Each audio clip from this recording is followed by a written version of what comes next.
کسه دا ورېځې ډېرې عاجزۍ سه منع کوئ، ډېر انکسارۍ سه یې منع کوئ.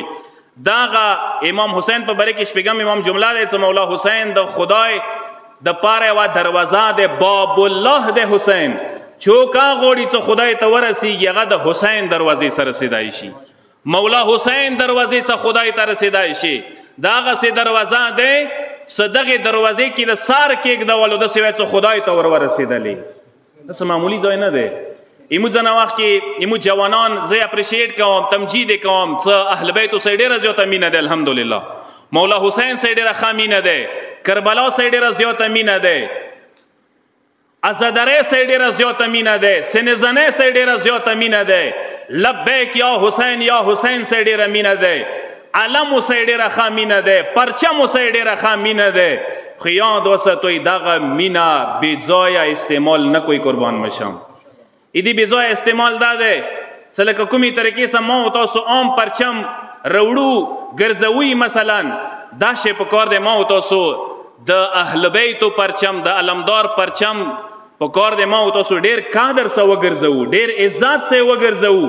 ځینې وخت کې مو علاقې کې ځینې جوانان کسو هغه دغ پرچم ته داسې نګاه کوي. یاد وساتل زه به درته یم لکه یوې پالټۍ والا پرچم وي، د پیپل پالټۍ والا یا مسلمیک پالټۍ والا یا پی ټي آی پالټۍ والا پرچم نه دی. دا ډېر احترام لري، دا ډېر حرمت لري، دا ډېر عظمت لري. دی دا خیال وساته چې کله ګاډي نه لګوي او چېرته لګوي سوچ په وکړه چې مناسب ځای دی که نه دی، موزون ځای دی که نه دی. چې دې سره زه ځنه چکرې لګوم، آیا دا چکرې خو یې وادو والا چکرو په شانتې نه وي؟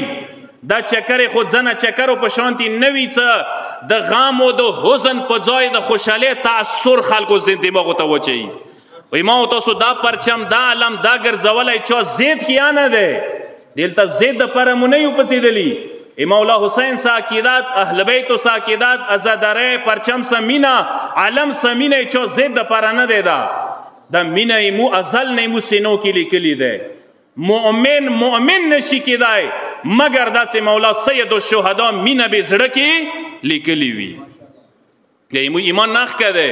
خو کوشش وکوئ چې دغه حرمت، ایدي عظمت، ایدي شان و شوکت، ایدي حیثیت دی تاسو لاس کې دی. نن دغه پرچم یې مو دغه نسل ته لاس کې ورکړی شوی دی. که زه ورته حرمت ونه ساتو بیا یې غیر دیخ نه بل څوک یې حرمت نشي ساتای.